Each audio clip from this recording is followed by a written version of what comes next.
About the Harlem Renaissance, and during the first segment she gave us quite a bit of information relative to some of the literature of the Harlem Renaissance. But now I think she has agreed that we should talk about what she considered to be the Harlem Stride style.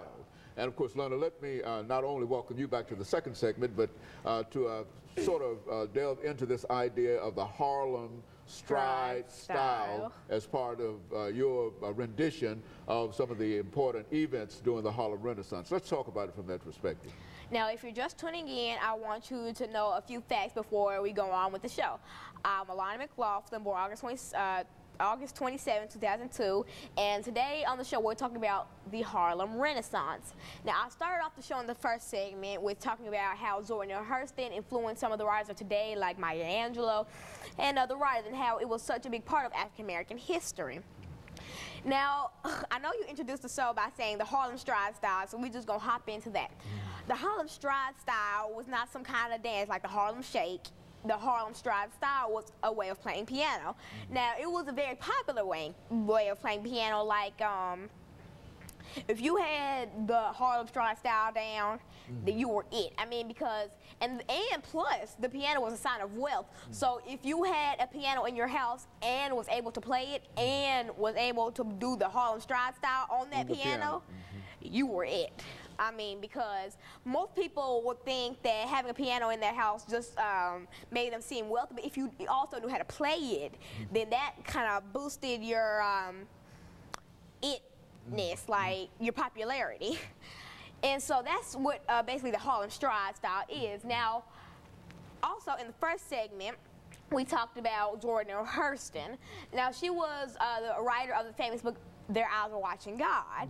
And it was also made into a movie, which I have seen, starring Halle Berry.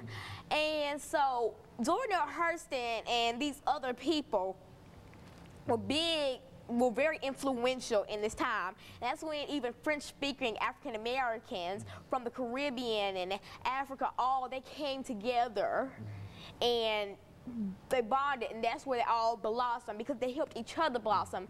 It wasn't like they were all against each other. I mean, they bonded, they came together, and that's how it started the new Negro movement, or the Harlem Renaissance. Go on, continue. Now, let's get into the art of the Harlem Renaissance, well, arts like music. Now, the trumpet and piano were both signs of wealth and were both big aspects of the Harlem Renaissance. I fortunately know how to play both.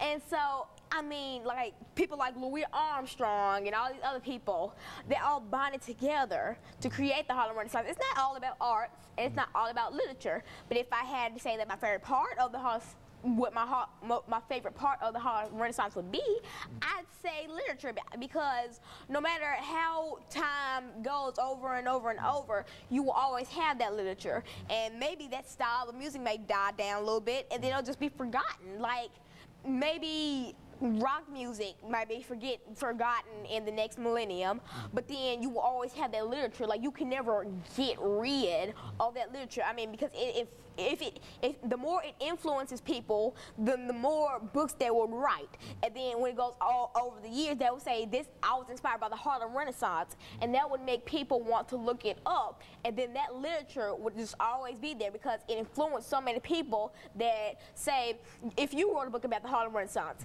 and then I want to write a book about the Harlem Renaissance, then my kids would want to write a book about the Harlem Renaissance. Then I'd go over and over and on and on and on and on.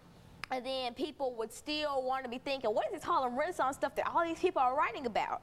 And then they'd end up going to Zora Neale Hurston or Maya Angelou, or all these people who were famous writers during the Harlem Renaissance. Well, Alana, now, being in the 5th grade, do you think that most of your classmates have a fairly good idea of what you mean when you talk about the Harlem Renaissance? And if you don't believe that they do, what could be done in order to bring them around to at least seeing your position in reference to the significance of the Harlem Renaissance? I would imagine that many of them might not have ever heard of the Harlem Renaissance. And if I thought that everybody knew about the Harlem Renaissance, and if everybody knew all this stuff, then I wouldn't be here talking about it, because I want to talk about stuff that I want to bring stuff to light. I want more people to know about stuff. Like Martin Luther King, I'm not going to say Martin Luther King was born, he did this. I want to get into the deep, deep facts of his life. Like, I won't tell the stuff that people already know. People already know that he was a civil rights leader. They knew that he did this. They knew that he did that. But then you have to, but then to really make somebody understand, so you have to go down and down and down and down until you hit gold, basically, something that will intrigue them. And then that's basically why I wanted to do the Harlem Renaissance, because I thought that most people don't know, all they know about the Harlem Renaissance was that it had music, that it was in Harlem, and then that's what most people think, but then it was so much more than that. It inspired the writers of today. And do you know any writers of today who might have been inspired by the Harlem Renaissance? To give me an opportunity to perhaps get a point of view in. Like, let's like Maya Angelou. If you were to interview Maya Angelou and ask her what some of her poems or books were about, then she'd say the Harlem Renaissance. I mean, because that's what influenced the African Americans of today, and then some of the music influenced other musicians of today. Like jazz music, like if you think of jazz singers, then you know that they may not be that influenced of the Harlem Renaissance, but then you have to know that a little bitty piece of them had to be influenced by the New Negro movement or the Harlem Renaissance.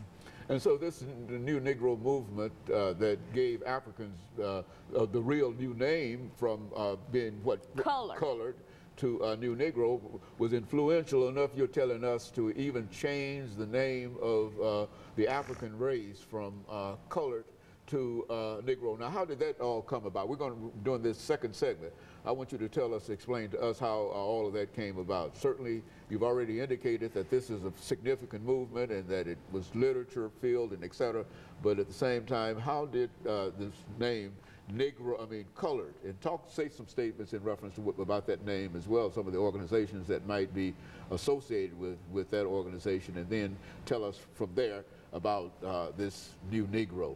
And I think we'll be back with our audience following this very, very short commercial break.